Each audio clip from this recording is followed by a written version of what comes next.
최고 이즈 해피입니다. 쫄지 않습니다.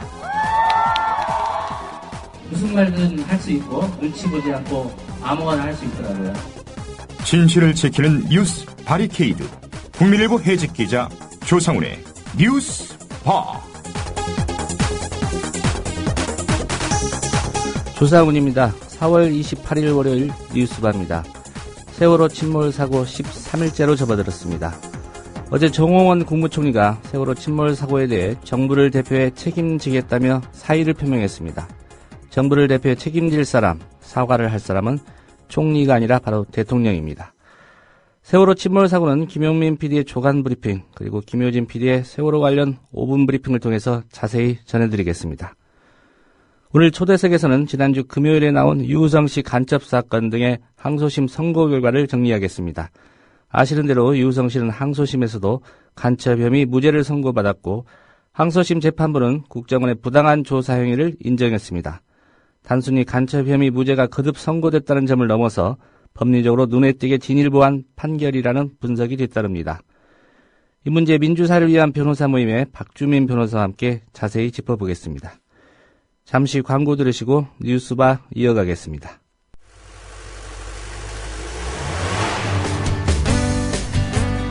새로운 시작, 새로운 여행, 대한민국 투어. 대한민국 투어는 45인승, 28인승, 리무진 등 다양한 관광버스를 보유하고 있으며 최고의 서비스와 저렴한 가격으로 모든 차량을 이용하실 수 있습니다. 차량 문의는 1599-2686, 1599-2686. 여러분의 편안하고 안전한 여행길, 대한민국 투어가 함께합니다. 결혼식, 가족여행, 세미나, 네이버나 다음에서 대한민국 투어를 검색하세요. 45인승 리무진, 일반 버스, 35인승 버스, 28인승 리무진, 25인승 버스. 서울, 경기, 인천 어디서나 1599-2686. 안녕하세요. 참여연대 회원인 MBC 해직기자 이용마입니다. 2014년 대한민국은 과거로 회귀하고 있습니다. 민주주의에 꽂힌 선거에 국가기관이 대대적으로 개입해 국민의 권리를 짓밟았습니다. 하지만 불법을 저지른 정부는 비판하는 사람들에게 오히려 종북딱지를 붙이고 있습니다. 경제민주화와 복지국가를 만들자는 국민과의 약속은 실종되고 공공부문 민영화가 국민의 동의 없이 강행되고 있습니다. 그래서 20살 청년 참여연대는 다시 신발끈을 묶습니다. 진실과 정의가 승리하는 나라, 권력이 국민에게 복종하는 나라, 특권층만이 아니라 대다수 국민이 행복한 나라를 만들기 위해 더 열심히 뛰겠습니다. 국민TV 라디오 청취자 여러분, 참여연대에 회원이 되어 함께 뛰어주세요. 세상은 저절로 좋아지지 않습니다.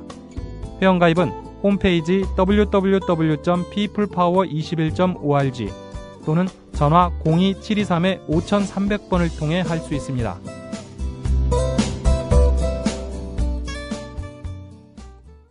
Breaking news regarding missing Malaysia Airlines Flight 3. So the United States is lowering the threshold for American. 日本と同じで現地生産やってるから意味がないんです。环球消费调查，我们来说一种特殊的旅游。近年来呢，出国旅游。 출근길 국제뉴스 브리핑 장혜림의 월드 리뷰.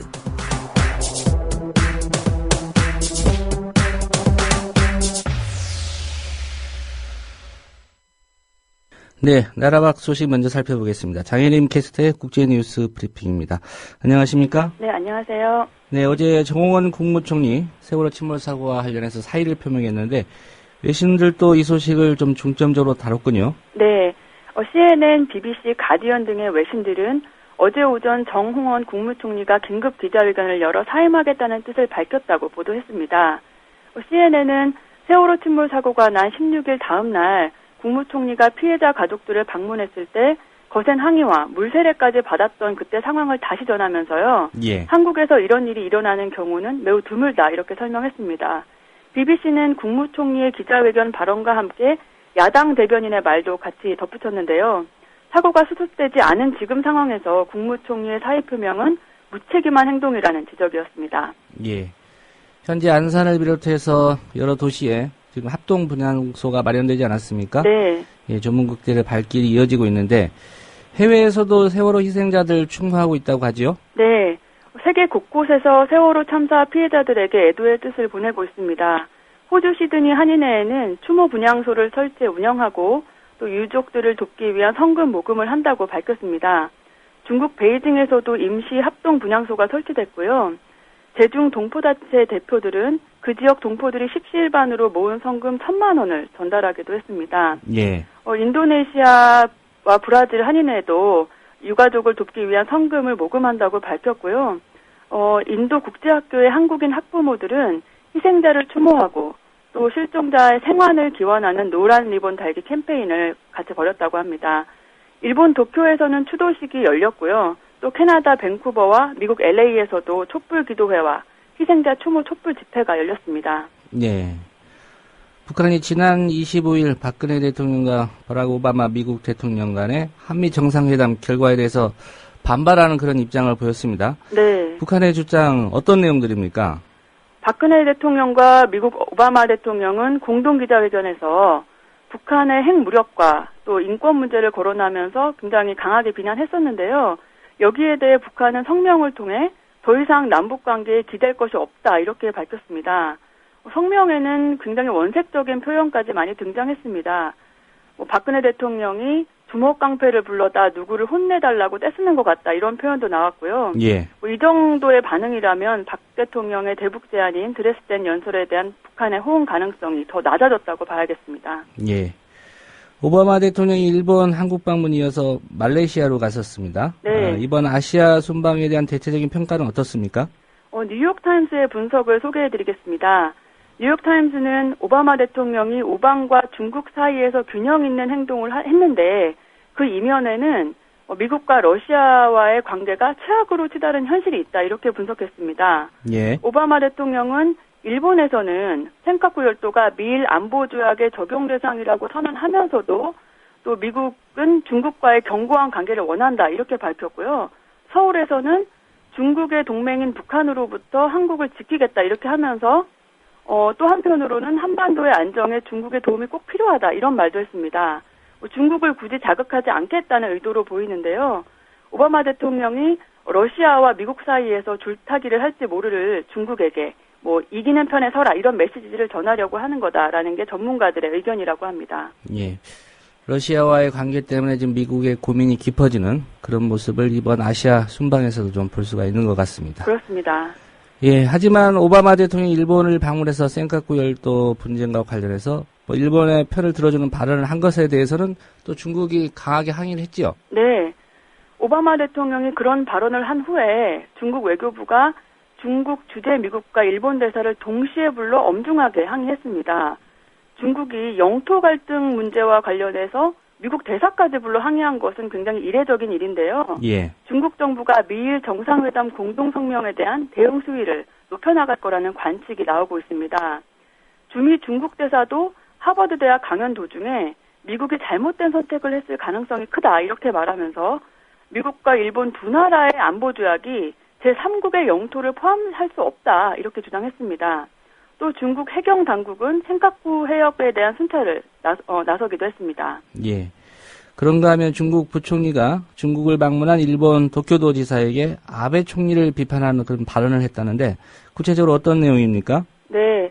왕양 중국 부총리가 지난 26일 중국을 방문 중이었던 일본 도쿄도지사와의 회담 중에서 아베 신조 총리의 야스쿠니 신사 참배를 비판했다고 교도통신이 보도했습니다.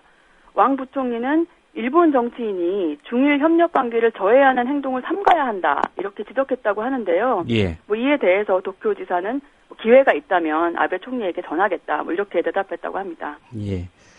중국 당국 일본 제국주의의 중국 침략과 일본군 위안부 강제 동원 그리고 난징 대학살 이 만행 등에 관한 많은 기록들을 또 한꺼번에 공개했습니다. 네. 배경이 짐작은 되는데요. 네. 어떤 이유가 있었을까요? 네, 중국 언론들은 일본이 중국의 동북 지역을 장기 통치하려고 중국인들의 토지를 강탈하고 또 주민을 이주시켰다고 설명하면서요. 지린성 기록보관소가 최근 새롭게 발굴한 기록물 89건을 담은 책자를 토대로 제2차 대전 중에 일본군이 저지른 만행을 주요 뉴스로 보도했습니다. 예. 중국의 선정위성TV는 책에 담긴 위안부에 관한 기록을 바탕으로 일본의 강제동원 위안부 규모가 무려 40만 명으로 중국 여성이 그중에 20만 명, 한반도 여성이 14에서 16만 명에 달한다 이렇게 말했고요. 이 밖에 동남아시아와 백인 여성도 있었다 이렇게 전했습니다. 예. 중국 언론들이 보도한 것 중에 좀 충격적인 내용들도 있었다고 하는데요. 네. 예, 어떤 것들입니까? 중국 북경신문 신경보는 이번에 공개된 사료에 일본군들이 사람을 마구잡이로 죽였다 이런 내용도 있다고 전했습니다. 또 선전위성TV는 난징 위안소에 한 위안부가 열흘 동안 178명의 남자를 상대했다는 충격적인 기록도 있다고 보도했습니다. 공개된 기록 중에는 난징 대학살에 관한 것도 6건이 포함됐는데요. 당시 일본의 신문 기자가 일본군이 3일 만에 8만 5천 명을 죽였다고 보도한 내용도 확인됐다고 합니다. 예. 1937년 12월부터 그 다음에 1월까지 난징의 인구가 100만 명에서 33만 5천 명으로 줄었다는 일본군의 문서 내용도 폭로됐습니다. 이 밖에도 일본이 731 부대에서 생태 실험을 자행했다는 내용의 문서도 공개됐습니다. 예. 난징의 인구가 한 2달 사이에 3분의 2가 줄었군요. 그러니까 네, 그렇습니다. 100만 명에서 33만 5천 명으로 줄었다는 거죠. 네. 예. 끔찍한. 오늘 소식 잘 들었습니다. 네, 감사합니다. 네, 국제뉴스 브리핑 장혜림 캐스터였습니다.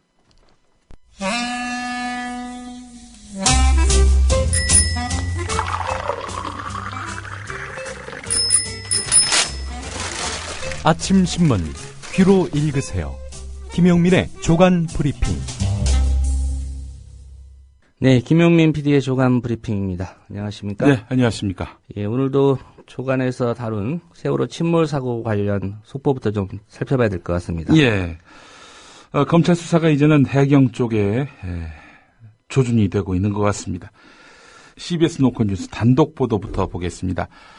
사고가 발생한 지난 16일 해경의 해상 사격 훈련을 알리는 항행 경보가 인근 해역에 발령된 사실이 뒤늦게 드러났습니다.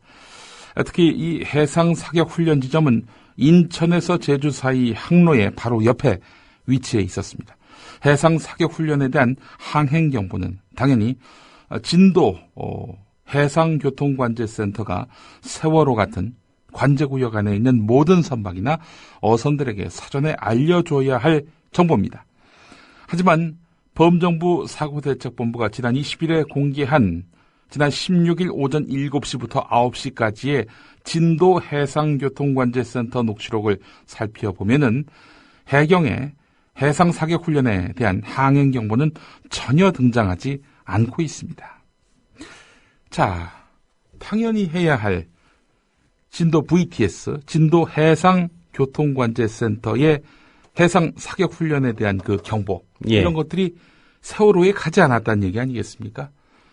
오전 7시부터 9시 사이에 만약에 세월호의 이상 상태가 발생했다면은 당연히 진도 VTS 쪽과 무언가 교신이 있었을 테고, 당연히 진도 VTS는 그 사고와는 무관하게 이곳에서 사격 훈련이 있을 테니 주의하라, 이런 식의 경보가 갔을 텐데, 지금 정부가 내놓고 있는 오전 7시부터 9시까지의 이 배와 진도 사이의 교신 기록은 아무것도 없었다는 겁니다. 아무것도 없을 수가 있나 하는 것이 이 의문의 핵심입니다. 예, 그렇기 때문에 이거 교신 내용 일부 삭제하거나 아예 편집한 거 아니냐, 이런 의혹이 제기되고 있다는 거죠? 자, 그렇습니다. 저희가 이제 의심을 한번 해보겠습니다. 예. 이건 의심입니다. 진도 VTS, 진도 해상교통관제센터와 세월호 사이에 오전 7시부터 9시 사이에 뭔가 그 소통이 있었다고 쳐보죠. 아주 이른 시간에 한 7시 때 그 세월호에서 우리 배 이상이 생겼어요. 침몰하게 생겼어요. 뭐 이런 식의 그 신고가 진도 해상교통관제센터에 보내졌는데, 이 사실이 있는데 이 진도 해상교통관제센터에서는 이 교신 기록이 남아있으면은 자기들이 이 초동 대응에 늦어가지고 결국 이 어마어마한 사고가 발생했다는 그런 책임을 뒤집었을 가능성이 있기 때문에 이걸 원천적으로 감추기 위해서 아예 이 교신 내용을 삭제했거나 편집한 거 아니냐라는 의심을 할 수 있다는 겁니다. 예. 일단 검찰이 압수수색까지 했으니까 예. 이 부분에 대한 수사는 지켜봐야 될 것 같고요. 예. 한 가지 문제가 세월호가 인천항을 떠난 뒤부터 네. 계속 교신해온 데가 이제 제주 VTS 아닙니까? 제주 해상교통관제센터죠. 예. 그런데 이곳 역시도 당일 오전 8시 55분 이전에 교신 내용을 아직까지 공개하지 않고 있다. 그러니까 지금 정부 발표대로라면은 오전 8시 55분 이전에는 세월호하고 정말 소통할 필요가 있는 항행 정보조차도 안 갔다는 거 아니에요. 완전히 둘 다 스위치를 내려놓고 아예 소통도 안 하고 있었다. 이렇게밖에 볼 수 없다는 것이 정부 발표 내용입니다. 이게 과연 믿을 만하냐 이겁니다. 자, 해경이 세월호 침몰 당시 진도 해상교통관제센터와 나눈 교신 내용 녹음 파일을 일부 편집해서 공개했다고 또 이렇게 밝혔어요. 예. 한겨레 6면 기사입니다. 그래서 더욱 주목되는 부분입니다. 해경은 편집을 했는데 그 편집된 내용 가운데 중요한 내용 남들이 의심하는 뭔가 감추고 싶은 그런 내용이 있어서가 아니라 소음이 너무 지독하고 사고와 관련 없는 선박들의 위치 정보를 가리기 위한 그런 편집이지. 이거 무슨 우리가 감추려고 한 것이 있어서 그렇게 해서 여러분들한테 공개 안 하는 게 아니다. 이런 이야기입니다. 자, 하지만 이런 이야기는 해경 쪽에서 하고 있죠. 해경은 지금 수사 주체가 아니라 수사 대상입니다.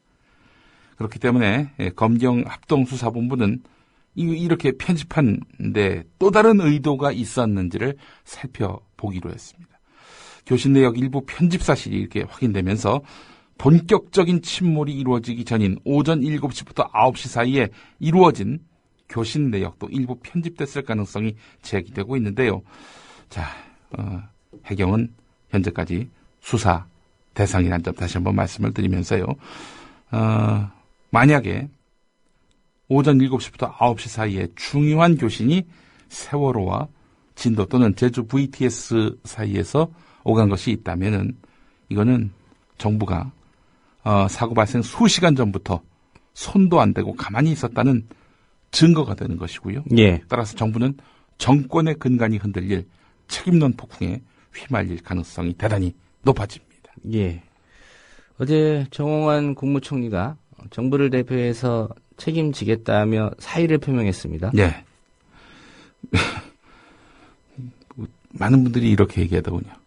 그래서 어쩌라고 이런 반응들이 지배적이었습니다. 예. 정홍원 국무총리가 세월호 침몰 사고의 구조 수습 과정의 혼선에 대한 책임을 지고 전격적으로 사의를 표명했는데요. 하여간 안타까워하거나 아쉬워하는 사람은 없습니다. 대통령이 즉각 이 사의를 수용한 것으로 봐서는 청와대와 사전 조율된 것으로 보입니다. 관련해서 경향신문은 일면에서 급하게 총리 사퇴를 내세워 박근혜 대통령을 향한 분노와 책임론을 누그러뜨리려는 국면 전환용 조치로 보이지만 무능한 정부에 대한 비판 여론이 잦아들지는 미지수다 이렇게 평가했습니다. 게다가 논란은 사고 수습 후에 그만두게 한다는 겁니다. 지금 사의를 표명했고 수용은 했지만 총리직은 사고 수습 때까지 유지한다는 겁니다. 예. 하지만 이미 교체가 예고된 이런 시한부 총리가 과연 사고 수습에 제대로 역할을 하겠느냐 이런 의문이 생깁니다. 예를 들어 뭔가 지시를 했단 말이죠. 저 양반 며칠 있으면 그만둘 양반인데 우리가 그 양반 얘기를 왜 들어? 이런 식으로 놔버린다면은 이게 사고 수습에 아무런 도움이 안 된다는 겁니다. 총리 예고 경질, 책임 돌리려는 대통령. 경향신문에 오는 일면 제목입니다. 예.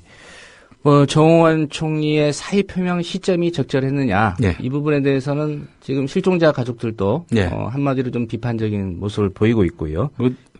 그야말로 아무런 정치적 효과가 없는 쓸데없는 사의 표명이었고 사의 수용이 아니겠는가 이렇게 평가를 할 수 있겠습니다. 예.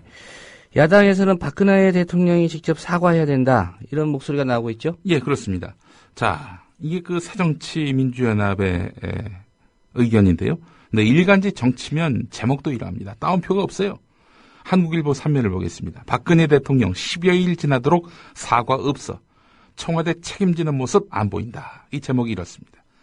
세월호 침몰 사고 수습 과정에서 정부가 보인 무능과 부실 대응에 대한 여론 악화로 정홍원 총리의 사의 표명과 잠정적 사표 수리 방침이 나왔지만 국정운영의 사령탑인 청와대의 책임 있는 자세가 보이지 않는다는 지적이 높다. 청와대는 세월호 참사 대응 과정에서 시종일관 한 발을 뺀 채 정부의 일임한 듯한 태도를 취하고 있다는 비판이 적지 않았다. 청와대 내에서 정부 부실 대응을 질책하는 목소리가 나오긴 했지만 스스로 책임지는 모습을 찾아볼 수 없었기 때문이다. 최근 국가안보실이 재난관리 컨트롤타워가 아니라는 김장수 안보실장의 발언이 대표적이다. 이는 재난 대응 기능이 이명박 정부 때부터 안전행정부로 이관된 점을 가리킨 그런 형식 논리로는 맞을지라도 국정에 무한 책임을 진 청와대 관계자들의 언행으로는 부적절했고 책임 회피로 비춰졌다. 청와대 관계자들은 박근혜 대통령이 이번 사고에 대해서 적절한 시점에 대국민 사과를 할 것이라고 말하지만 사고 12일이나 지난 시기라서 이미 타이밍을 놓쳤다는 지적이 적지 않다. 특히 대통령의 사과가 빠진 상황에서 정홍원 국무총리가 사의를 표명하고 대국민 사과를 한 것도 일의 선후가 바뀐 것이며 사과의 진정성도 높지 않다는 것이다. 이게 바로 한국일보의 오늘 기사 내용입니다. 예. 어제 JTBC 뉴스 속보를 보니까요. 예. 박찬종 전 의원이 출연했던데 예. 우리 헌법상 예. 국무총리가 정부를 대표해서 사과하는 건 월권이다. 월권. 예, 이런 지적을 하더라고요. 예. 이 정홍원 총리의 사의 표명과 관련해서 조중동의 입장이 어떤지 좀 궁금합니다. 일반의 여론과 다르지 않다 이렇게 말씀을 드리겠습니다. 먼저 조선일보 제목만 보겠습니다. 국면 전환용 개각만으로는 국민의 마음을 얻지 못할 것이다. 이게 제목입니다. 예. 중앙일보는 정홍원 총리 사의 표명 환골 탈퇴의 시작일 뿐이다. 예, 이런 제목입니다. 내용을 좀 보면은 진도를 방문한 다음 박근혜 대통령이 취한 조치는 정부 관료들을 향한 질타와 비판이었을 뿐이다. 대통령은 행정부의 최고 수반으로서 그가 비난한 관료들이 일을 못하면 그 최종 책임을 떠안아야 할 지위에 있다. 실제로 정홍원 국무총리를 비롯해 강병규 안행부 장관, 이주영 해수부 장관, 김석균 해경청장 등은 다 박근혜 대통령이 앉힌 인물 아닌가. 청와대 김장수 안보실장이 재난사건은 자신의 고유 업무가 아니라고 책임 회피를 한 것도 그냥 넘어갈 수 없는 일이다. 예, 이런 내용입니다. 동아일보 사설 제목은 이렇습니다. 박근혜 대통령 사퇴를 밝힌 정홍원 총리보다 더 큰 책임 통감해야. 예, 일반의 여론과 다르지 않다는 말은 바로 이런 이유 때문입니다. 예, 동아일보 지적대로 박근혜 대통령이 사퇴 밝힌 정 총리보다 더 큰 책임을 통감해야 한다면 어떻게 해야 될까요? 사퇴하고 아울러 전 재산을 국가에 헌납해야 된다. 뭐 이런 얘기인가요? 예. 그 전두환으로부터 받은 6억 현재 시세로 토해내고 뭐 그런 얘기인지는 뭐 알 수 없습니다. 예. 예. 김장수 안보실장의 발언도 지금 화난 민심에 좀 불을 댕긴 그런 것이었는데 예. 예, 안보실이 컨트롤 타워가 아니라면 비서실이 컨트롤 타워라는 얘기인가요? 글쎄 말입니다. 예. 청와대 내부에 대한 비판 여론도 지금 만만치 않습니다. 경호실이 컨트롤 타워란 얘기인지. 자, 서울신문 3면을 보겠습니다. 내각의 수장인 국무총리가 사퇴한 만큼 청와대에서는 비서실장, 안보실장이 사퇴 대상으로 거론되고 있다는 겁니다. 특히 비서실장이 사퇴한다면 수석 비서관들과 함께 사표를 제출할 가능성이 있습니다. 이렇게 되면 청와대 비서실은 전면적인 개편으로 이어질 수밖에 없는데요. 그렇다면 핵심 측근 비서 3인방도 당연히 그만둬야 마땅한 거 아니겠습니까? 비서실장이 그만두는데. 문고리 권력 말씀하시는 건가요? 예, 그렇습니다. 예.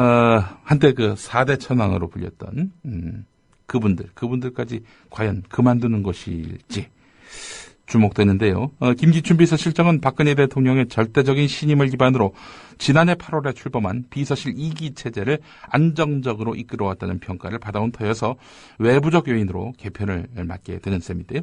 김장수 안보실장에 대해서는 진퇴론이 엇갈린다는 겁니다. 뭐 지금 하는 짓을 봐서는 당장 잘라내야 마땅한데 북한의 4차 핵실험이 임박한 것으로 관측되는 상황에서 국방안보의 컨트롤 타워를 교체하기에는 큰 부담이 따른다는 겁니다. 뭐 4차 핵실험 뭐 김장수 때문에 핵실험을 할 걸 안 하겠습니까? 뭐 그럼 진짜 컨트롤이 안 되는 걸 컨트롤하고 있다고 생각하고 있군요. 글쎄 말입니다. 예. 어쨌든 김기춘 비서실장과 김장수 안보실장 이 사람들 이 자리 지키기 어려울 것이다라는 식의 서울신문 3면 기사가 주목되는데요. 정말 그렇게 두 사람 경질이 될지 지켜볼 일입니다. 뭐 사실 비서들에 의해서 거의 대통령이 휘둘리는 거 아니냐 이런 얘기도 나올 정도로 뭐 하여간 말들이 많았는데요. 이 사람들을 도려낼 수 있을지 주목됩니다. 예. 안전행정부가 전국에 합동분향소 설치하면서 시군구 결국 기초자치단체에는 제외를 했다. 이런 사실이 드러났군요. 예, 그렇습니다. 지난 26일 그러니까 토요일이죠. 밤 9시쯤에 전국 광역자치단체에다가 공문을 보냈습니다. 세월호 침몰 사고 관련 지역단위 합동분향소 설치 협조 공문입니다. 뭐 당연히 할 일을 하는가 싶은데 예. 그런데 전국 17개 시도청 광역단체 당 1개의 합동분향소를 설치하도록 주문한 것입니다. 설치 장소는 시도청사를 원칙으로 하고 재단 규모는 장소 여건에 맞게 자율적으로 판단하도록 했는데 하지만 두 가지 주문이 지방자치단체를 황당하게 하고 있습니다. 안전행정부는 합동분향소 설치 소요 경비는 각자 알아서 정부가 그렇게 하도록 공문을 보냈으면서 설치 비용은 각 자치단체가 알아서 대라고 하는 것이고요. 합동분향소 설치 대상 지역은 시군구 같은 기초자치단체는 빼도록 했습니다. 전 국민이 슬픔에 잠겨서 애도하고 있는 분위기인데 안전행정부에서 왜 이렇게 소극적으로 대응하는지 도대체 이해가 가지 않는다. 지방선거를 앞둔 상황에서 의구심을 가지지 않을 수밖에 없는 조치다. 이렇게 이야기를 했습니다. 예. 이 지금 세월호 참사가 정권의 악재라고 판단하고 있어서 이런 그 분양 분위기가 전국에 무르익으면은 이거 아무래도 지방선거에 별 도움이 안 될 것이다. 여권이 이렇게 생각하고 있는 거 아니냐라는 의구심을 한 기초단체 간부가 이야기했다는 겁니다. 경향신문 기사에 나오는 또 다른 기초단체 공무원은요. 전화를 걸면 안전한 사회, 유능한 정부, 성숙한 자치라고 안내까지 하는 안전행정부가 국민 정서를 제대로 파악하지 못하고 있는 것 같아 정말 안타깝다. 이렇게 말을 했다고 합니다. 제가 누차 남의 아픔에 공감할 줄 모르는 정권이라고 질타를 했는데 말이죠. 그렇다면 남의 아픔에 공감하는 척이라도 해야 되는 거 아니겠습니까? 예. 그런데 아니 그걸 이제 알았어? 라는 식으로 지금 정부가 대응하고 있는 것 같아가지고 참 저로서는 참담하기 이를 데가 없습니다. 예. 국민의 안전보다는 정권의 안전 그리고 청와대의 안전만 신경 쓰는 안전행정부가 아닌가 그런 생각이 좀 듭니다. 글쎄 말입니다. 네, 세계일보는 안전불감증을 중심으로 좀 다뤘습니다. 네, 뭐 이런 기사야 좋죠. 특히 그 초고속 경제성장 뒤안에 가려진 대한민국의 총체적 부실을 드러낸 이런 세월호 침몰 사고가 안전불감증에서 기인된 것이다. 여기에 누가 또 다른 의견을 제시할 수 있겠습니까? 뼈아픈 것은 미연에 방지하거나 피해 규모를 줄일 수 있었음에도 그 기회를 놓친 인재라는 사실. 이 점입니다. 해양수산부와 한국선급은 안전성 평가에서 부실투성이 여객선을 통과시켰고 그 배는 무리하게 적정량의 3배가 넘는 화물을 실었고 3등 항해사와 초보 조타수가 선장을 대신하는가 하면 최후의 순간에는 선장과 선원이 구조의 ABC를 지키지 않은 점. 이게 바로 세월호 참사의 출발점 아니겠습니까? 예. 요약을 참 잘했습니다. 자, 그런데 말이죠. 이 세계일보 기사에 아주 문제시할 수 있는 부분이 있습니다. 세계일보 이 관련한 내용을 담은 기사의 제목이 이렇습니다. 철도 노조원 따옴표 불이 나면 구조하는 척하고 나와야 따옴표 고백 이렇게 돼 있다는 겁니다. 이 오면에 실렸는데요. 이 기사 제목만 보면은 마치 최근에 파업을 했던 철도 노조원은 사고가 나면은 도망갈 것이다. 이렇게 고백한 것이냐 제목을 뽑지 않았습니까? 자, 그런데 본문 중에 나오는 철도 노조원은요, 전국 철도 노조가 아니라 서울 도시철도 노조였고요. 예. 그러니까 철도 노조와 무관합니다. 그런데 제목은 철도 노조원 불나면 구조하는 척하고 나와야 고백 이렇게 뽑았단 말이죠. 자, 그리고 이 인터뷰를 한 주인공 그 철도 노조원이 아니라 서울 도시철도 노조원은 또 이런 말을 했습니다. 인원이 턱없이 부족한 상황에서는 매뉴얼도 소용없기 때문에 직원들은 불이 나면 우리는 사람 구하는 척하고 나와야 한다라고 자조한다라고 말했단 말이죠. 예. 이거는 이분이 이 개선을 요구하고 있는 겁니다. 이런 상황이기 때문에 시스템 개선해야 된다. 예. 여기에 방점을 뒀는데 이 제목은 예. 철도 노조원 불이 나면 구조하는 척하고 나올 것이다. 이런 식으로 고백한 것이냐.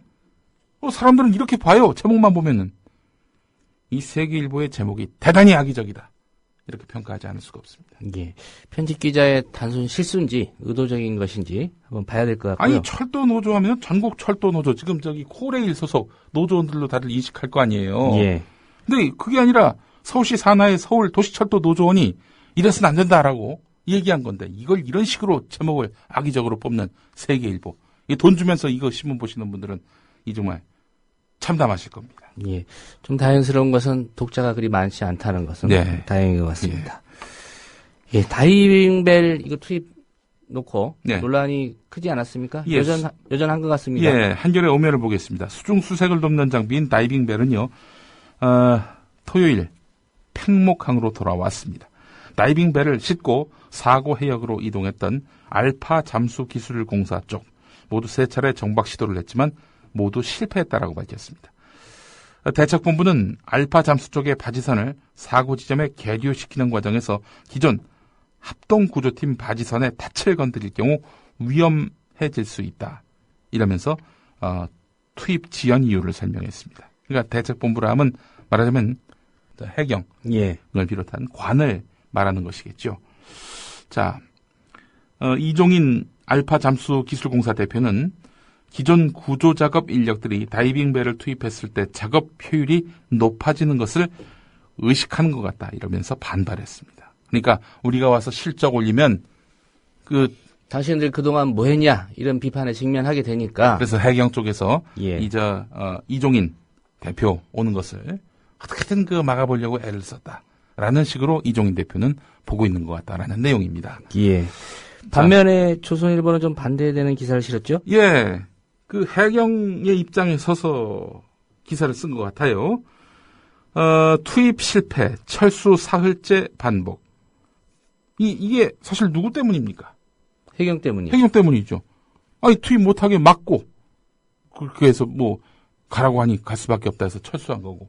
다 해경 때문이에요, 이게. 철수했는데 또 해경은 대학 연구소에 있는 다이빙벨 빌려다가, 물론 이제 계약한 업체라 하지만요. 예. 또 투입하려고 시도했었고요. 예. 그리고 또 보면은 구조 시간만 잡아먹은 다이빙벨. 예. 그러니까 지금 이종인 대표 그리고 이종인 대표의 투입을 강력하게 요구했던 이상호 MBC 해직 기자가 말하자면 억지를 써가지고 괜히 다이빙벨 투입하라 이렇게 해서 시간만 잡아먹고 있다라는 게 조선일보 논조입니다. 그리고 이종인 씨가 갖고 있는 다이빙벨보다 해군께 더 신형이다. 이런 내용도 있어요. 아니 그럼 투입하든가. 투입은 또 왜 안 해? 이에 대해서 해군의 답이 있습니다. 얕은 수심인데다가 조류가 세서 도움이 안 된다. 그리고 기존 수색을 방해할 공산이 크고 바지선끼리 밧줄이 엉키면 큰 위험에 처해 있다. 그러니까 해경이 지금 수색에 미적되고 있단 말이죠. 실종자 가족들의 답답함이 아주 극에 달해 있는 상태입니다. 이걸 알고 있는 이상호 기자가 계속해서 다이빙벨 투입을 하라 이렇게 요구를 했던 것이고 거기에 실종자 가족들도 동의를 했고요. 예. 이런 와중에 이제 불렀는데 결국 이 해경이 협조를 하지 않아가지고 결국 이종인 대표는 그 장비를 가지고 와서 아무 일도 못하고 결국에는 맹탕 가만히 있다가 이렇게 수색도 못하고 있는 상태고요. 내일 또 투입해보겠다 이러고 있는 양상인데 이 책임과 관련해서 지금 해경이 또 져야 될 상황에 놓이니까 조선일보가 적극적으로 해경을 옹호하는 듯한 그런 내용의 기사를 오늘 실은 것으로 저는 봅니다. 예. 구호 물품이 줄줄 샌다는 기사가 서울신문 5면에 실렸습니다. 예, 그렇습니다. 또 무슨 소리입니까? 세월호 침몰 실종자 가족들에게 지급되고 있는 구호 물품들을 일부 얌체족들이 무단으로 가져가고 있어서 눈살을 찌푸리게 하고 있다는 겁니다. 39살 이모 씨. 이 팽목항 사고 수습 현장에서 그동안 3차례에 걸쳐서 담요, 침낭, 추리닝, 속옷, 이불 세트 해서 25개 품목 40여만 원 상당을 훔친 그런 혐의로 구속영장을 신청당했습니다. 예. 이모 씨는 지난 26일 실종자 가족 행세를 하면서 구호 물품을 훔치다가 경찰에 붙잡혔는데요. 현재 전국에서 16,300여 명의 자원봉사자들이 사고 현장을 찾아서 실종자 가족들의 아픔을 함께하고 있는데요. 지금까지 전국 각지에서 모포, 의류, 침구류, 쌀, 생필품류 해서 9개 품목에 69만여 점의 물품이 진도실내체육관과 팽목항에 이렇게 지원이 됐는데 말이죠. 모두 생필품이다 보니까 이 구조활동만을 애타게 기다리고 있는 어수선한 분위기를 악용하는 양심불량자들이 극성을 부리고 있다는 거죠. 일부 또 행여자라고 이제 지칭되는 분들은 자원봉사를 하러 왔다 라면서 찾아와서 거기서 기거하다가 10여 명이 강제 퇴거되는 일도 있다고 하는데 말이죠. 실종자 가족들은 갈아입을 옷이 없어서 옷 하나로 일주일 넘게 생활하고 있는데 이런 의류가 와도 금방 바닥이 나버린다 라면서 안타까워했었습니다. 금방 바닥난 원인 양심불량자들이 한 점 두 점 가져간 데 비롯된 것이 아닌가 이렇게 볼 수 있겠습니다. 예. 다른 기사 몇 가지 살펴보겠습니다. 정부가 공익활동사업 지원금을 지난해에 이어 또다시 정치 성향이 짙은 민간단체 지원하고 있다. 이런 얘기죠. 올해 4천만 원 받았고요. 지난해 5,300만 원 받은 한 보수단체가 있습니다. 애국단체 총협의회. 이 단체는 최근에 재향군인회와 함께 일간지에다가 임을 위한 행진곡에 5.18 기념곡 지정에 반대하는 광고를 실었습니다. 헌법재판소 앞에서 통합진보당은 종북정당이라면서 해산시켜야 한다라고 주장했습니다. 정부 돈 받아서 이렇게 했다는 이야기 아니겠습니까? 예. 그리고 대선 때는 박근혜 후보를 위해서 SNS 활동을 했던 한국통일진흥원이라는 단체가 있습니다. 여기선 또 3,800만 원을 받았는데요. 이 단체 홈페이지에 올라온 글을 보면은 존경하는 박근혜 후보님이란 제목의 글이 있습니다. 국가를 반석 위에 세울 철학으로 무정하고 국민들의 걱정을 충실히 소화하고 새로운 희망을 주는 대통합의 정치를 위해서 헌신하는 모습이 참 좋습니다. 이런 내용이 있었는데 말이죠. 예. 박원순 서울시장이 이 정치와 무관한 진보적 또 생태 환경 평화를 위해 쓰는 단체들을 지원하면은 새누리당 의원들은 이 좌파 단체 지원한다면서 강력하게 또 이렇게 문제 삼고 있지 않습니까? 예. 이런 거에도 좀 문제 삼으셔야 마땅할 것 같습니다. 오늘 여기까지입니다. 예. 김용민 PD의 조간 브리핑이었습니다. 잘 들었습니다. 예.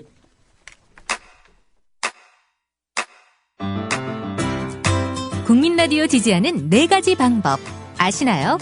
다운로드하기, 별점 주기, 댓글 달기, 구독하기.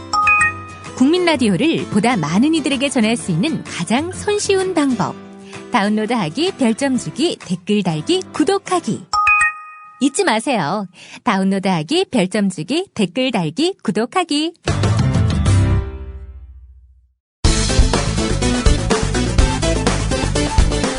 (1월 27일) 박근혜 대통령은 앞으로 국민의 마음에 상처를 주는 발언을 하는 공직자가 없기를 바란다며 이런 일이 재발할 시에는 그 책임을 반드시 물을 것입니다. 실언이라고 하기엔 여러모로 수준과 양식을 의심하지 않을 수 없는 발언들을 모아보겠습니다. 지난 4월 달에 이제 민노당하고 단일화를 해가지고 김석희, 이재연 두 의원을 국회의원을 만드셨습니다. 김석희, 이재연이 아니라 이석희, 김재연이지요. 이산화 가스.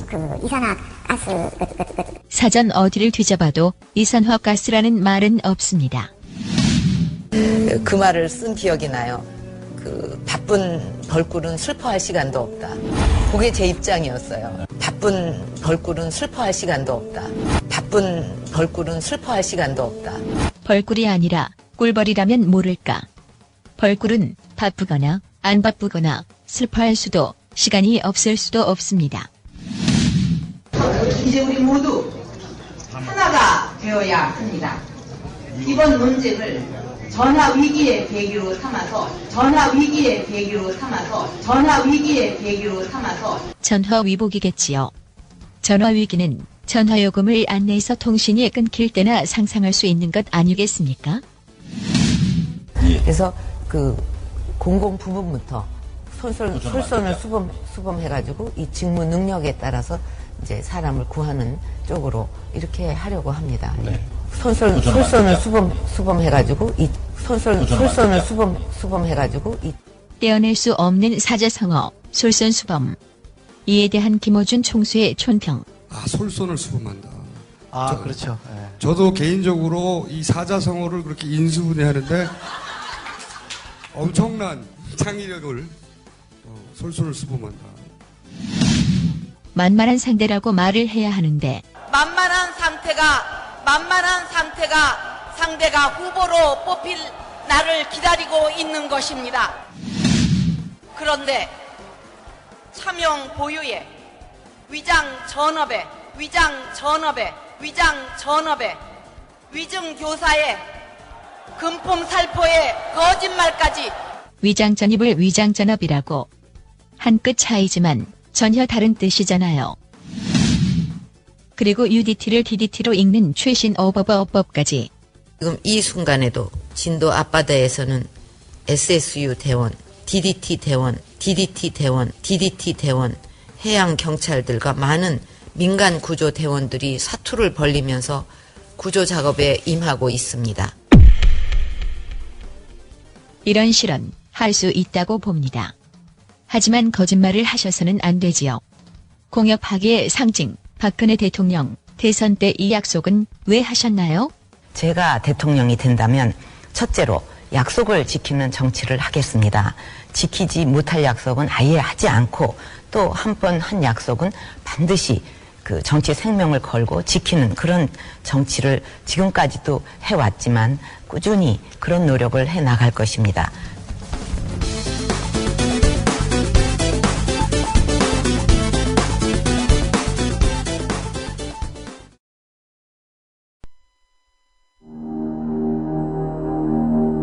동아일보 해직 언론인의 모임인 동아자유언론 수호투쟁위원회 김종철 위원장. 그는 국민TV 스튜디오 입구에 붙은 글귀를 감격 어린 눈으로 지켜봅니다. 그것은 자신들이 1974년 10월 24일 편집국 입구에 게시한 동아투의 결의문 사본이었습니다. 저기 스튜디오에 사진을 걸어놓은 거 보니까 저희 113명이 해직당할 때 그것이 부당하다고 항의하시다가 자진 사퇴하신 송건호 선생님, 중앙정보부에서 받은 고문 때문에 파킨슨씨 병으로 몇 해 전에 돌아가셨고.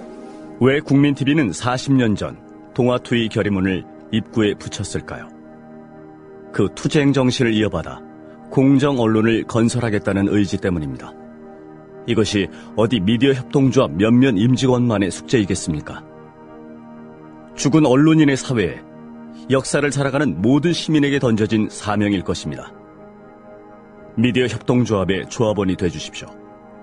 국민.tv에 접속하시면 됩니다. 2014년 4월 1일은 한국 언론사의 역사적인 날이 되리라고 생각합니다. 동아투의 사람들 뒤에서 여러분이 원하는 모든 일을 힘껏 도와드리길 약속드립니다.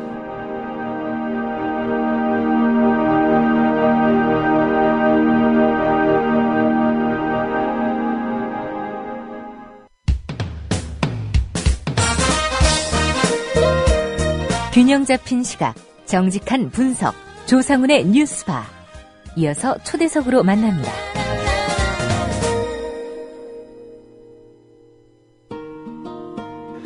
네, 국가정보원이 적발했다는 이른바 탈북자 출신 서울시 공무원 간첩 사건. 네, 이 사건의 피고인 유우성 씨에 대한 항소심 재판 결과가 지난 금요일에 나왔습니다. 간첩 혐의에 대해서는 1심과 마찬가지로 무죄가 선고됐고요. 유우성 씨가 유우성 씨가 탈북자로 위장해 지원금을 탈했다는 혐의에 대해서는 징역 1년에 집행유예 2년이 선고됐습니다. 국정원의 증거조작 범죄와는 별개로 유우성 씨는 간첩이라고 주장했던 국정원 그리고 검찰 또 보수 언론의 주장이 무색해진 그런 상황입니다. 민주사회를 위한 변호사 모임 박주민 변호사와 함께 유우성 씨 항소심 재판 선고 결과 자세히 짚어보도록 하겠습니다. 박 변호사님 나와 계시죠? 예, 안녕하십니까? 예. 일단 보도가 자세히 됐기 때문에 선고 결과 대략적인 내용에 대해서는 좀 알려진 대로 받아들이면 될 것 같고요. 이게 과연 항소심 재판부의 판단 어떤 의미가 있을까 이게 좀 궁금한데요. 의미 부여를 한다면 어떤 쪽에서 좀 접근을 해야 될까요? 일단은 법원이 증거가 조작됐다라는 부분을 대폭 인정을 했다고 봐야 될 것 같고요. 예. 그리고 또 많은 사람들이 보수 언론이나 검찰도 그렇고 국정원도 그렇고 유우성 씨가 간첩은 맞다. 다만 증거가 부족하다라는 주장을 계속 반복해 왔었는데요. 예. 이번에 항소심에서 재판부는 그런 주장들을 정면으로 반박하는 그런 결정을 내린 것입니다. 무슨 얘기냐면 간첩으로 이제 포섭이 됐다라고 했던 시기에 중국에 있었다. 그런 어떤 변호인들의 주장을 대폭 인정을 했습니다. 그래서 이제는 간첩인데 증거가 없다. 이런 얘기들이 이제 반복될 여지가 없어진 것이죠. 예. 국정원이나 검찰이 그동안 유우성 씨를 간첩죄로 기소하면서 좀 직접적인 증거라고 내세웠던 게 그 동생인 유가려 씨의 진술 아니었습니까? 예, 맞습니다. 이 유가려 씨의 진술에 대해서는 1심 재판부, 항소심 재판부 판단이 좀 어떻게 달랐는지 아니면 동일했는지 그 부분도 좀 궁금합니다. 예, 1심, 2심 모두 유가려 씨의 진술이 신빙성이 없다라고 인정한 점에서는 같았습니다. 예. 그렇지만 이제 1심의 경우에는 왜 신빙성이 없느냐, 그 이유에 대해서는 제대로 밝히지 않았었거든요. 그래서 오히려 검찰이 뭐라고 얘기했었냐면 1심에서 재판부가 유가려 씨의 진술이 신빙성이 없다라고 하면서도 그 이유를 밝히지 않고 있다, 제대로. 예. 이거 모순 아니냐. 그러니까 유가려 씨의 진술은 신빙성이 없는 것이다. 신빙성이 있는 것이다. 이렇게 인정을 해라라고 주장을 했었습니다. 그런데 이제 항소심에서는 똑같이 이제 유가려 씨의 진술이 신빙성이 없다라고 인정을 하면서 더 나아가서 그 이유에 대해서 구체적으로 인정을 했죠. 예. 그 부분이 다른 것입니다. 예. 예.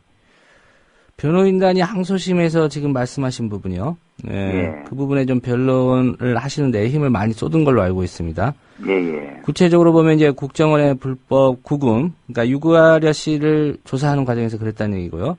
예. 접근 교통권 침해, 그리고 고문이나 가혹행위 같은 이런 부분은 좀 의혹의 대상인데, 예. 이번 항소심 재판부는 이 부분들 대부분 받아들였다, 이렇게 볼 수 있을까요? 그러니까 아까 말씀드렸듯이 유가려 씨의 진술이 신빙성이 없다라는 점을 인정을 하면서 그 이유에 대해서 이제 재판부가 밝혔는데요.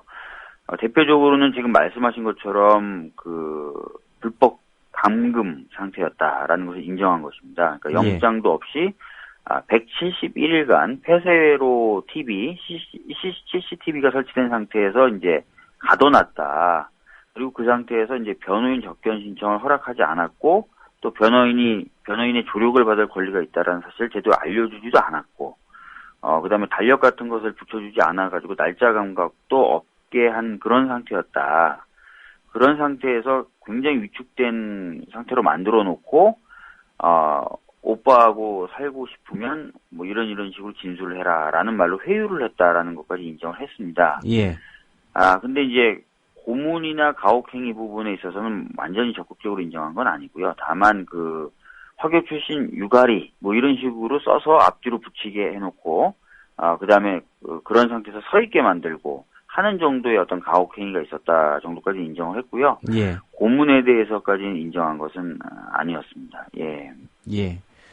항소심 재판부가 말씀하시는 대로 유우성 씨 그리고 그 동생인 유가려 씨에 대한 국정원의 수사 행위 결국 좀 불법성이 있다 이렇게 인정한 것이라고 봐도 되겠습니까? 그렇죠. 아까 말씀드린 바와 같이 불법 구금에 해당하는 행위를 했다. 변호인 접견권이나 변호인의 조력을 받을 권리를 침해했다라고까지 이제 인정을 했기 때문에 예. 그 수사 과정에서 불법 행위가 있었다라고 인정한 것으로 봐야 되지 않을까 생각됩니다. 예. 그렇다고 한다면 이런 부분에 대해서 국정원에 대해서 형사상 책임 물을 수 없습니까?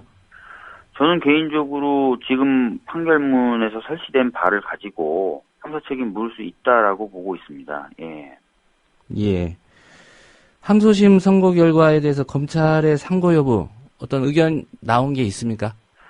지금 뭐 공식적으로 상고를 하겠다라고 이제 입장이 밝혀진 건 없습니다. 그런데 항소심 판결이 선고되자 예. 한 몇 시간 있다가 바로 그 강력히 반발하는 브리핑을 했었습니다. 검찰에서요? 검찰이. 예. 그걸 봐서는 뭐 상고는 반드시 할 것이다 이렇게 예상되고 있습니다. 예. 보통 저기 형사소송법에 7일간 기한이 정해져 있죠? 예. 아마 뭐 며칠 있다가 하지 않을까 이렇게 생각됩니다. 예. 예. 상고를 할 것이다 이렇게 예상하셨는데 그렇다면 예. 검찰의 상고를 전제로 예. 대법원에서 1, 2심 재판과 다른 결과 나올 수도 있다. 그런 가능성 혹시 갖고 계십니까? 사실은 뭐 검찰의 상고뿐만 아니라 사실 변호인단도 상고 여부를 고민하고 있습니다. 예. 그게 왜 그러냐면 지금 항소심 과정에서 검찰이 이제 탈북주민 지원법에 관련된 부분에서 사기죄도 동시에 성립이 된다라고 해서 공소장 변경을 했지 않습니까? 예. 그것을 이제 항소심 재판부가 인정을 했습니다. 사기죄도 동시에 해당한다라고. 그런데 변호인단들이 보기에는 정부를 속여서 어떤 지원을 받은 부분이라는 이 행위가 행위는 하나인데 이제 탈북주민 지원법도 위반되고 사기죄도 해당이 된다는 건데 다른 어떤 판례들을 보면은 어떤 개별법에 이런 식으로 어떤 속여서 지원을 받는 행위에 대해서 처벌 규정이 있으면 사기죄는 성립하지 않는다라는 판례들이 있었어요. 예. 그러니까 법률 적용을 좀 잘못한 거다 재판부가. 그래서 이 부분을 좀 상고심에서 다퉈보겠다라는 고민을 하고 있기 때문에 오히려 이제 변호인단들의 이런 어떤 주장들이 받아들여짐으로써 판결이 바뀔 가능성도 있다. 이렇게 저는 보고 있습니다. 예. 예. 그 말씀하신 부분이요. 그러니까 사기죄 부분만 변호인 측에서는 그러니까 피고인은 상고를 할 고려를 하고 계신다 이 말씀이시죠? 예. 왜냐면은 이제 그 간첩 혐의 부분에 대해서는 다 무죄로 나왔고 무죄 판결을 받은 부분에 대해서는 피고인은 항소나 상고를 할 자격이 없습니다. 예. 예. 그래서 할 수 있는 것은 이제 변호인단 쪽에서는 할 수 있고 또 해야 된다고 생각하는 부분은 탈북주민지원법 위반 및 사기죄 부분이 되는 것이고요. 예. 검찰은 당연히 이제 이 부분이 아니라 간첩 혐의 부분에 대해서 이제 상고를 하려고 하겠죠. 예. 예.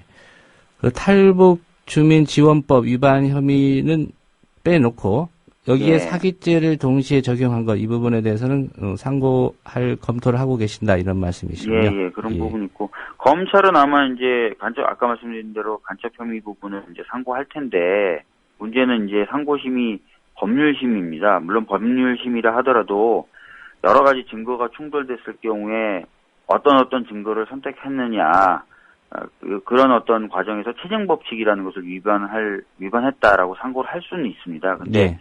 지금 문제는 검찰이 제출했었고 또 제출하려고 했었던 증거들이 대거 위조됐었다 또는 강요에 의한 것이다 이런 것들이 밝혀진 마당에 대법원에서 뭐 새롭게 증거를 뭐 받아들여 가지고 채증법칙을 위반했다라고 인정을 하면서 항소심에서의 판단을 뒤집어 엎을 거라고 생각되지는 않습니다.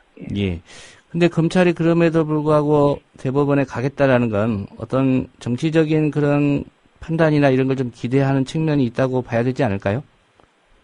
실제로 지금 그 항소심 재판 선고가 있은 날 바로 이제 강력하게 반발을 했지 않습니까? 강력하게 예. 반발하면서 동일한 취지의 이야기들을 계속 또 반복했어요. 이건 뭐 유성식 뭐 간첩이 맞는데 뭐 재판부가 편견을 가지고 있다. 뭐 이런 식의 어떤 강력한 반발을 했거든요. 예. 어떻게 보면 정치적인 어떤 행동을 한 건데 상고심에서도 그런 식의 어떤 판단이 이루어질 수 있도록 여러 가지 방면으로 검찰은 노력을 할 겁니다. 그 과정에서 저희들은 정치적인 어떤 압력이라든지 정치적인 어떤 여러 가지 어떤 행동들 이런 것들을 하지 않을까 걱정은 됩니다, 솔직히. 예. 예. 그렇지만 워낙 지금 그 증거 조작이라든지 이런 것들이 분명하게 밝혀진 마당이어서 쉽지는 않을 거다라고 생각하고 있는 거죠. 예. 그 항소심 재판부가 유우성 씨의 유죄로 인정한 부분이요. 이게 만약에 대법원에 갔을 때 검찰 주장대로 인정이 된다면 유우성 씨가 사실상 불법 체류자 신분이 되는 게 아닌가 그런 생각이 들고요. 그렇게 됐을 경우에 유우성 씨가 뭐 강제 출국이나 이런 조치를 당하게 되는 겁니까? 예, 법무부는 강제 출국을 시도할 것으로 보입니다. 이미 뭐 검찰 쪽에서도 뭐 그런 이야기가 나온 적이 있고요.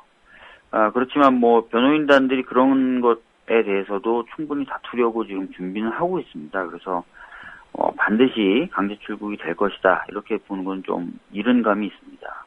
예. 결국 항소심 지금 재판 결과를 보면요. 국가정보원이 주도적으로 증거를 조작해서 유우성 씨를 간첩으로 본 사건의 이제 결과 아니겠습니까? 예, 맞습니다. 그렇다고 한다면 증거 조작의 당사자 그리고 이를 바탕으로 해서 기소한 검찰 뭔가 이쯤에서 책임을 져야 될 것 같은데 대법원 상고하겠다 지금 이런 입장이란 말이죠. 그렇죠. 사실은 지금 가장 답답한 부분이 그겁니다. 지금 증거가 조작됐다라는 것이 나왔고 그 다음에 1심, 2심 뭐 그 이유는 다르더라도 유가려 씨의 진술이 좀 강요에 의한 것이다라는 것이 이제 밝혀졌으면 검찰이 오히려 좀 반성하는 모습, 나도 이런 걸 못 살핀 것 같다라는 태도를 적어도 좀 보여줘야 되는데 전혀 그런 어떤 반성하는 태도가 보여지지 않고 오히려 상고를 하겠다라고 하고 있다는 것이죠. 이것은 국가가 스스로의 어떤 잘못된 점을 인정하지 않는 것. 뭐 요즘에 보면은 그 세월호 같은 경우에도 볼 수 있죠. 전반적으로 국가가 너무 국민들 앞에서 오만한 것 아닌가. 자기의 어떤 본분을 망각하고 있는 거 아닌가 이런 생각이 들고 있습니다. 예. 그 남재준 원장 사실 뭐 책임지겠다는 말도 하지 않았고요. 국정원 2차장이 사퇴하는 선에서 증거조작 사건은 대강 마무리가 된 것 같습니다. 특별히 이제 검찰로 간다면 뭐 사과라고 할 것도 없고요.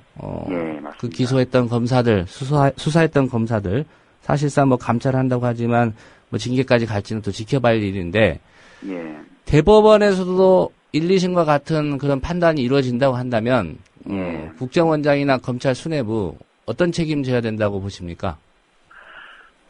뭐 증거 조작은 자기네들이 스스로 인정을 해서 증거를 철회했습니다. 그리고 대법원에서도 이제 동생인 유가려 씨의 진술이 강요에 의한 것이어서 신빙성이 없다라고 나온다면 이것은 이제 전체적으로 범죄 행위를 국가기관들이 범했다는 것이 인정이 된 것입니다.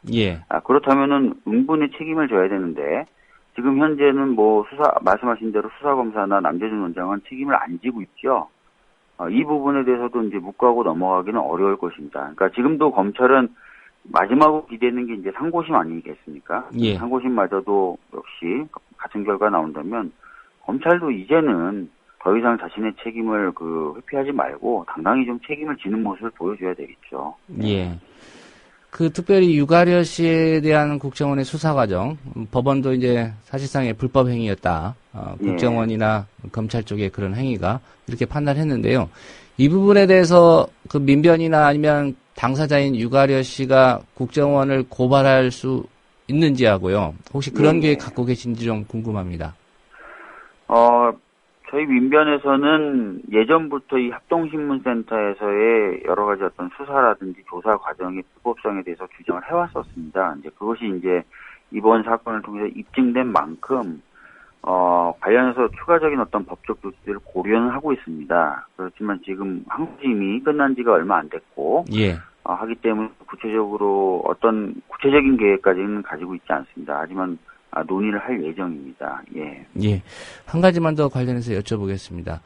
그 증거 조작 사건 관련해서 이제 검찰이 제대로 수사하지 않았다라고 해서 얼마 전에 이제 서초경찰서에 관련자들 검찰까지 포함해서 좀 고발하지 않으셨습니까? 맞습니다. 고발 이후에 서초경찰서에서 뭐 이 사건에 대해서 어떤 반응이나 수사 진행한다는 그런 입장 나온 적 있습니까? 아직 없습니다. 아직 없고요.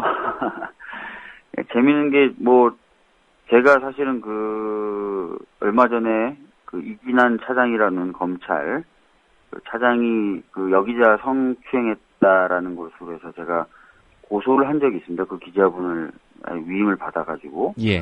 뭐 그 사건도 전혀 진행되는 게 없습니다. 한참 지났거든요. 거의 석 달이 다 돼가는데 이렇게 수사기관들은 뭔가 좀 정치적인 어떤 눈치를 너무 많이 보고 그 자기 본분을 제대로 하지 않는 그런 모습 계속 보여주는데요. 서초경찰서 저희들 상당히 오래전에 이제 꽤 됐거든요. 이제 뭔가 좀 조치를 하기 시작해야 될 시기인데 전혀 움직임 없습니다. 예. 예. 뭐 고발인을 부른다거나 그런 움직임이 있어야 되는데 아직까지도 전혀 그런 움직임이 없다 이런 말씀이죠? 예, 없습니다. 예. 예.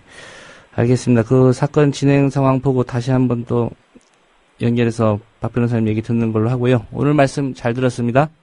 예, 감사합니다. 네, 민주사회를 위한 변호사 모임의 박주민 변호사와 함께 지난 금요일에 있었던 유우성 씨 간첩 사건, 예, 역시 1심과 마찬가지로 무죄가 선고됐습니다. 항소심 재판 결과 짚어봤습니다. 여러분께서는 지금 국민일보 해직기자 조상훈이 진행하는 국민라디오 아침 시사 프로그램 조상훈의 뉴스바를 듣고 계십니다.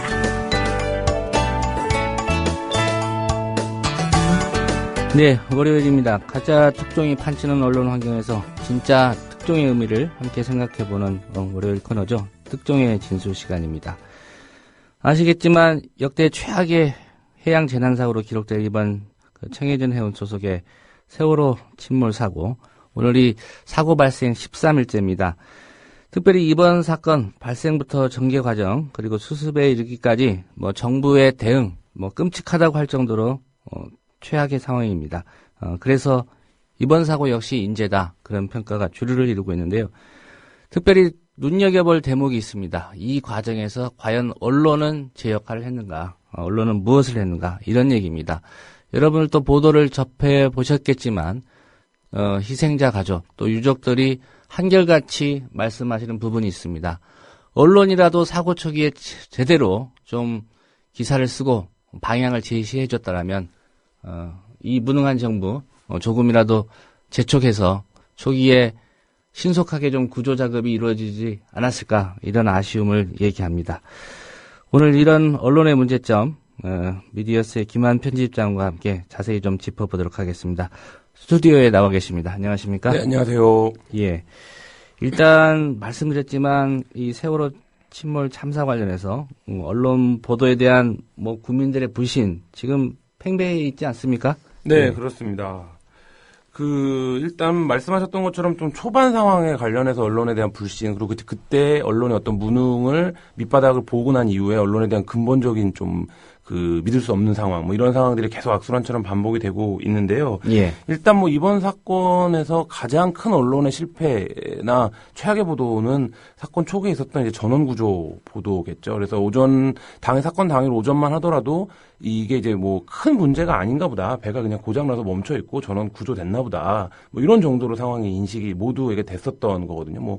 YTN이나 이런 데는 이제 전원 구조 자막을 넣어서 이렇게 하기도 했었는데, 예. 이 자체가 이제 엄청난 오보였죠. 그리고 이 오보가 단순히 언론이 어떤 상황 파악을 잘못해서 기술적으로 된 게 아니라 그 초기 구조에 굉장한 혼선과 영향을 미쳤었습니다. 그래서 선박사고는 지금 이제 알려지고 있지만 초반 한 2-3시간 정도가 가장 중요한 타이밍인데, 이 타이밍에서 그 주변에 있던 어선들이라든지 아니면 구조가 가능했던 배들이 구조가 다 됐나 보다 이러고 이제 구조에 적극적으로 참여하지 않아도 되나 보다 이렇게 이제 판단을 했다라는 증언들이 나오고 있거든요. 예. 그래서 일단 이번 사건이 이렇게까지 앞서 말씀하신 것처럼 역대 최악 해안 재난 사고가 된데 가장 결정적인 역할을 한 최악의 보도는 일단 정확하게 초기에 그 보도였다라고 말할 수 있을 것 같습니다.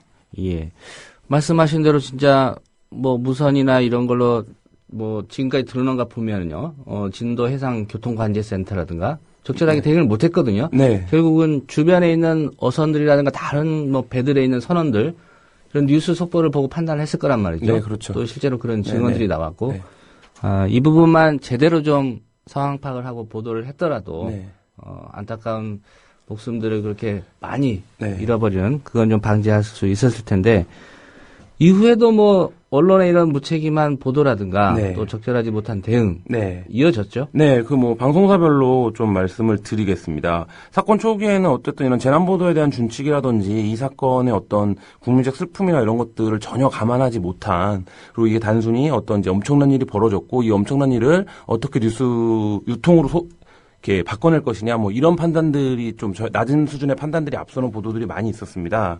그래서 JTBC 같은 경우에는 그 생존자에게 이제 친구 사망 소식을 알고 있냐, 뭐 이렇게 물어서 엄청난 이제 파문이 일었었는데요. 뭐 당시에 그 당일날 손석희 사장이 뉴스를 통해서 어떤 변명도 하지 않겠다라고 하면서 직접 사과하는 일도 있었습니다. 예.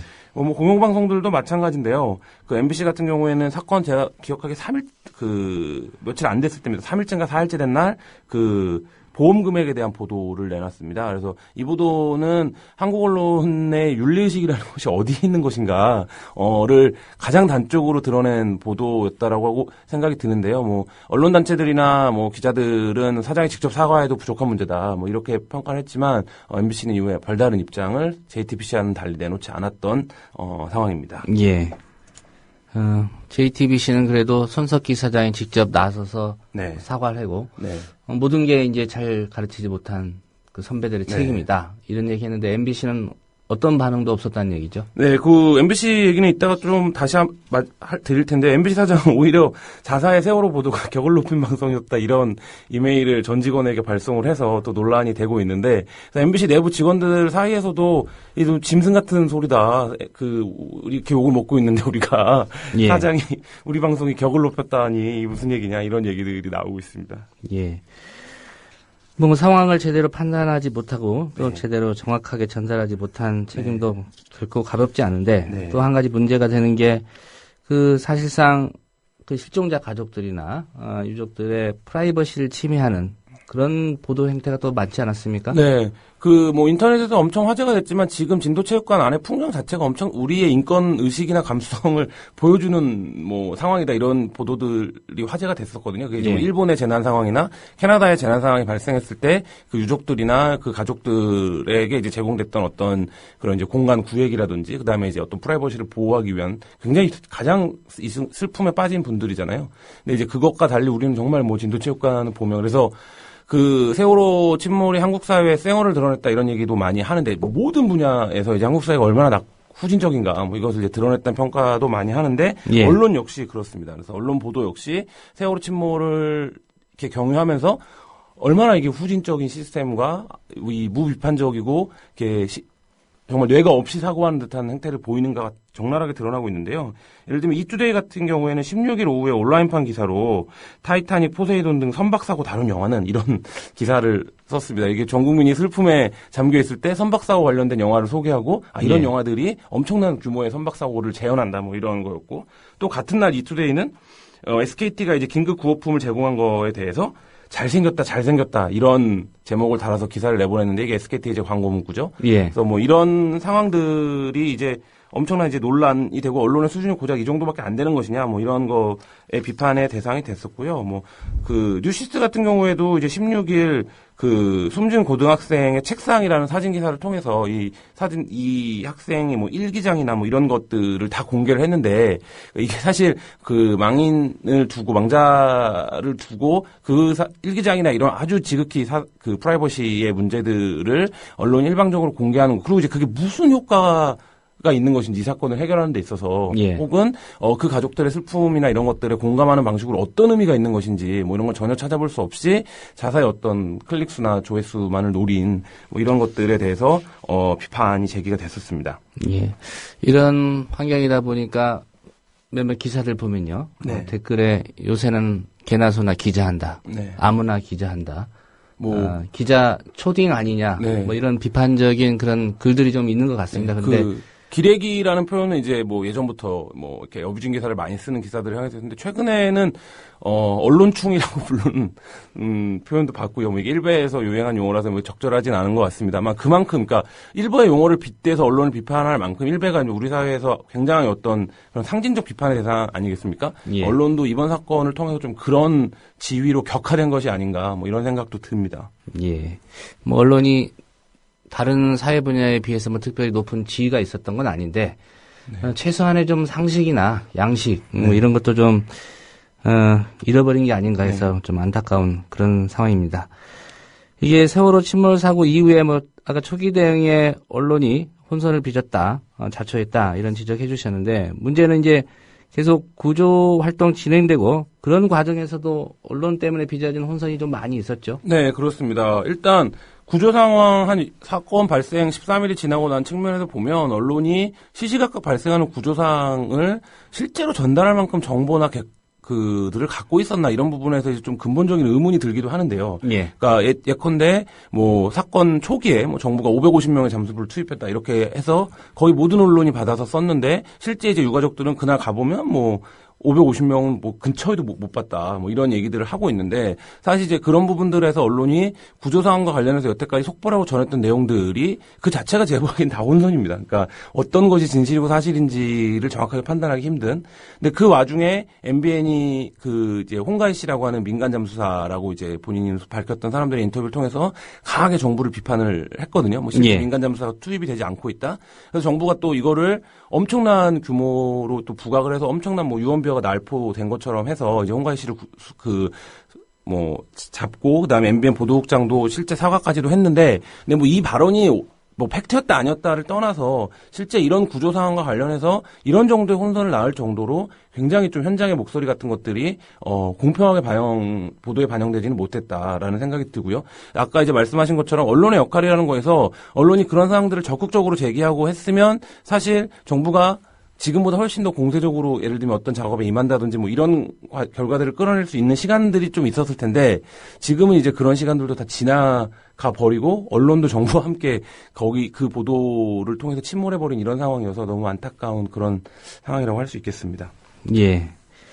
그 550명의 잠수사를 투입했다라는 거는 이제 뭐 사고대책본부나 정부 쪽의 일방적인 발표 아닙니까? 네, 그렇죠. 실제로 그렇게 했는지를 검증할 책임은 언론에 있다고 봐야 될 텐데. 네, 그렇죠. 지금까지 나온 상황만 보더라도 네. 이 유도선이죠. 네. 가이드라인. 네. 그 줄을 잡고 지금 네. 그 세월호 침몰된 세월호에 가야 되기 때문에 한꺼번에 기껏해야 한 수십 명 정도가 갈 수 있다고 합니다. 근데 그런 가이드라인도 설치되지 않는 상황에서 550명의 잠수사를 투입했다라고 보도자료를 낸 사고대책본부나 이걸 그대로 검증 없이 보도한 언론이나 뭐 책임은 똑같은 것 같습니다. 네. 또 이런 와중에 하나 문제가 되고 있는 게 박근혜 대통령 띄우기 이런 기사 아니겠습니까? 네, 그렇습니다. 뭐 종편들 같은 경우 이제 박근혜 대통령이 진도 현장을 방문한 이후에 뭐 그 다음날 이제 여론조사 결과 등을 근거로 해서 박근혜 대통령 지지율에는 변함이 없다. 뭐 여전히 대통령에 대한 신뢰에는 변함이 없다. 이런 보도들을 통해서 좀 바람을 먼저 잡았고요. KBS 같은 경우에도 그 박근혜 대통령에 대해서 그 계속적으로 어떤 좀 긍정적인 면의 부각을 통해서 그리고 이제 뭐 이런 표현들 많이 하지 않습니까? 박근혜 대통령이 이제 3인칭 시점으로 정부를 비판하고 이런 멘트들이 나왔는 데서 이 사건에서 박근혜 대통령이 가장 먼저 탈출했다 이런 자주 섞인 비판도 나오고 있는데 사실 이제 일부 언론을 제외하면 그런 뉘앙스는 전혀 느껴지지 않고 있는 상황이고 그다음에 이제 한미 정상회담이 중간에 있지 않았습니까?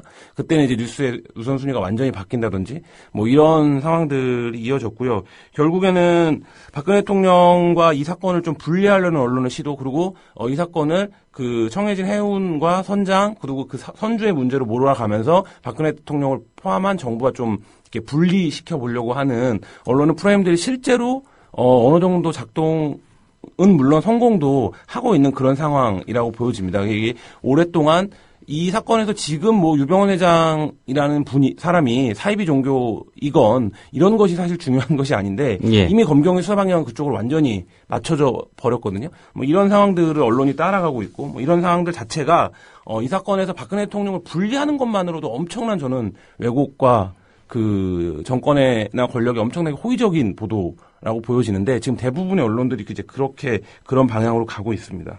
예.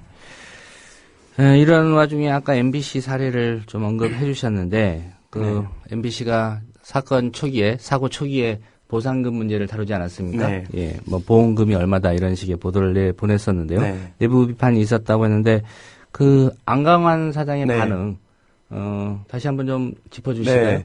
이게 굉장히 좀 그 한국 언론의 지금 수준, 한국 언론을 이끌고 있는 이른바 이제 그 데스크나 리더들이 어떤 생각을 갖고 있는지를 좀 단적으로 드러내는 이메일이었다고 생각을 드는데 25일 오후에 임직원 전체에게 세월호 방송을 이끄느라고 수고했다라는 내용의 메일을 발송했습니다. 뭐 지금 계속 특보 체제고 뭐 현장에서 뭐 실제 과로사한 기자도 있고 이런 상황이기 때문에 뭐 방송사에 당연히 이제 직원들의 지지 격려 할 수 있는데 내용이 문제입니다. 그래서 내용은 특보방송에 대한 MBC에 대한 시청자들의 기대가 여전히 살아있음을 느꼈다. 그리고 그러면서 이제 중간에 특히 2002년에 있었던 효순 미선양 방송이 절제를 잃고 선동적으로 증폭되어 국가 사회에 부정적인 영향을 미친 데 비해 이번 방송은 국민 정서와 교감하고 한국 사회의 격을 높여야 한다는 교훈적 공감대를 형성하는 데 큰 기여를 했다라고 이제 자사의 보도를 평가를 했습니다.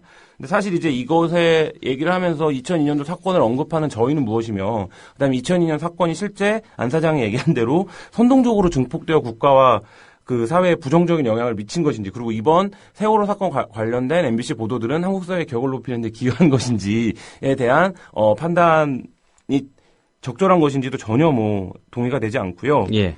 그다음에 이제 MBC 이 메일에 대한 반응은 MBC 내부 반응으로 알 수 있을 것 같습니다. 내부 반응들은 너무 좀 이렇게 공격적인 표현이 많아서 제가 직접 소개하기가 그럴 정도로 이 사장의 이메일이 한심하다 이런 반응들이 많은데요. 예. 뭐 자식 이름 부모들이 듣고 볼까봐 무너질까봐 너무 미안하다 이 메일을 보고 뭐 이런 거부터 해갖고 그 사장이 이전부터 이제 선동하는 세력이 있다 이런 얘기를 많이 했다는 겁니다. 이게 지금 세월호 사건을 두고 선동하는 세력이 있다라고 말하는 것이 그 새누리당 일각과 그 보수에서 종종 나오는 목소리인데요. MBC 사장도 공영방송의 사장이라는 MBC 사장도 그런 시각에 서 있다라는 것이죠. 그러니까 이 메일의 내용도 이제 좀 전반적으로 그런 내용이고요. 그래서 그 MBC 내부에서는 반론도 의미가 없다. 우리는 이거를 뭐 반론한다고 신뢰도가 살아날 수 있는 이미 수준을 지나쳤다. 뭐 이런 자주 섞인 아주 뭐 그런 비극적인 평가까지 나오고 있는 그런 상황인데. 이런 상황들이 JTBC의 상황과 좀 대비가 되는 것 같습니다. 예. 그 JTBC 손석희 사장이 팽목항에 내려가서 뉴스를 진행을 하고 있는데요. 저는 이 국면에서 뭐 이런 사소한 것들을 평가하는 것이 좀 약간 겸연쩍기도 하지만 지금 손석희 사장이 하고 있는 뉴스가 한국 언론사에서 언젠가 반드시 한번 조명을 받을 필요가 있다라는 생각이 들 정도로 요새 많이 주목되는 것이 공감력인데 그 예. 현장이나 사고를 당한 이들에 대한 공감력 측면에서 놓고 본다면 손석희 사장이 지금 하고 있는 뉴스나 이런 워딩이나 전개 같은 것들이 뭐 사실 타뉴스와 질적 비교를 할 수 없을 정도로 월등하다라고 보여지고요.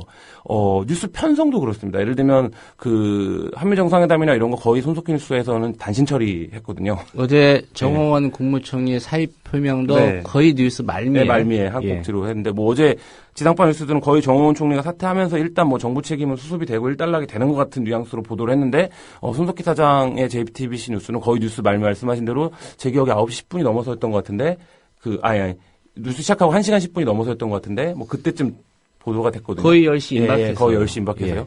그래서 그런 상황들을 놓고 보면 지금 MBC의 상황과 굉장히 대비적으로 보여지고요. 그다음에 앞서 말씀드린 것처럼 이런 과정에서 언론이 일부 실수할 수 있고 국민 정서와 동떨어진 판단이나 뭐 보도를 할 수도 있습니다. 그 여러 가지 경쟁이나 이런 압박들이 있기 때문에. 근데 그런 과정에 대한 뭐 손석희 사장이 보여줬던 진솔한 태도나 이런 것들이 두고 좀 회자가 될 것 같다 이런 생각이 듭니다. 예, 결국은 뭐 시청자 그리고 수용자들이 판단을 하는 것 같습니다. 저도 JTBC 뉴스9을 뭐 빠짐없이 보는데요.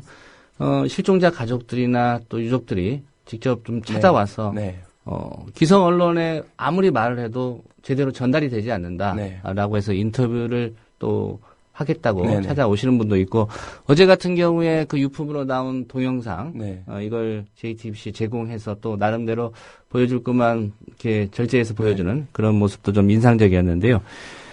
이 시점에서 연합뉴스 얘기를 좀 안 할 수가 없을 것 같습니다. 특별히 이제 연합뉴스 하면 정부로부터 지원을 받는 뭐 국가기관통신사라고 하지 않습니까? 결국 정부 입장 대변할 수밖에 없는 그런 상황 아닙니까? 네, 그렇습니다. 연합뉴스의 보도들이 굉장히 혼선을 많이 일으켰고 지금 뭐 그 고발뉴스 이상호 기자랑 뭐 소송을 하겠다 이런 입장도 있는데 연합뉴스 같은 경우에는 좀 말씀하신 대로 국가 전체의 언론의 방향이나 좀 이렇게 틀을 리드한다 이런 생각들을 본인도 갖고 있고 실제 효과도 좀 그런 측면들이 있습니다. 예. 그래서 이제 그런 부분에서 자신들이 이번 보도에서 어떤 역할을 했고 얼마나 부적절했는가 이 부분에 대해서 내부적인 반성이 좀 필요할 것 같고요. 그거를 갖고 뭐 대한 언론을 하는 기자와 뭐 대거리를 하겠다라고 덤비는 것 자체가 지금 연합뉴스가 처한 그 상황이나 위상에 비해서 굉장히 부적절하다 이런 판단이 좀 들고요. 그다음에 여전히도 좀 정정되지 않은 팩트들이나 이런 부분들에 대해서 연합뉴스가 정부의 발표를 그대로 믿고 먼저 보도해버리고 그것이 사실상 기정사실화되고 뭐 이런 과정들의 악순환이 계속 크고 작게 발생을 하고 있거든요. 예. 이제 그런 부분에서 연합이 말씀하신 것처럼 정부로부터 수백억의 돈을 받고 외부에서 지켜보는 시선이 많다는 점을 인지하고 얼마나 좀 적절한 언론 행위를 하는 것이 바람직하다. 정부의 권력의 유불리에 따라서 사안을 판단하고 뭐 그것을 전달하고 이런 것으로 갈 경우에 결국엔 끊임없는 오보라든지 사회적인 비판이라든지 이런 데 직면할 수밖에 없다. 이런 걸 좀 인지해야 되지 않을까 싶습니다. 예, 특별히 연합뉴스의 언론으로서의 책임성을 강조하는 이유는 이렇습니다. 대부분의 언론사들이 연합뉴스에 월 수천만 원의 전제를 주고 연합뉴스 기사를 참고를 하고 있습니다. 그러니까 연합뉴스가 어떻게 보도하느냐에 따라서 다른 매체들의 그 사건에 대한 판단, 또 방향이 결정되기 때문에 그렇고요. 또 아시겠지만 여러 가지 KTX라든가 교통수단을 이용할 때도 연합이 뉴스 자체를 제공하는 게 지금 연합뉴스의 뉴스를 제공받기 때문에 국민들이 또 어떤 판단을 하느냐 연합뉴스를 보고 판단할 수밖에 없고요. 특별히 또 포털에 주요 뉴스에 거의 속보가 연합이 다 들어가죠. 그렇죠. 예, 그렇기 때문에 특별히 국가기관 통신사라고 하는 연합뉴스의 그 언론으로서의 책무 역할을 강조할 수밖에 없는 그런 상황인 것 같습니다. 네, 오늘 세월호 침몰 사고 13일째인데요. 이 13일 동안 이어지는 이 국가적 재난에 언론 역시 나름대로 정말 긍정적인 방향이 아닌 반대의 부정적인 그런 기능을 하고 말았다는 그런 자기 비판과 함께 어떤 문제점들을 좀 자세히 짚어봤습니다. 미디어스의 김한 편집장이었습니다. 잘 들었습니다. 예, 감사합니다. 네, 오늘 뉴스바가 준비한 소식은 여기까지입니다. 지금까지 제작의 김용민, 김효진 PD가 수고해 주셨고요. 저는 조상훈이었습니다. 정호원 총리가 사의를 표명했지만 사표가 즉각 수리되지 않고 이 상황이 이렇게 이어질 거라는 건 몰랐겠습니까? 또 지금은 아니지만 사태 수습 후에 사표 수리하겠다라는 그 박근혜 대통령의 사과 한마디 없는 그런 입장 표명, 국민들이 어떻게 판단할지 잘 지켜봐야 될 것 같습니다. 저는 내일 오전 7시 30분에 다시 오겠습니다. 지금까지 들어주신 여러분 고맙습니다.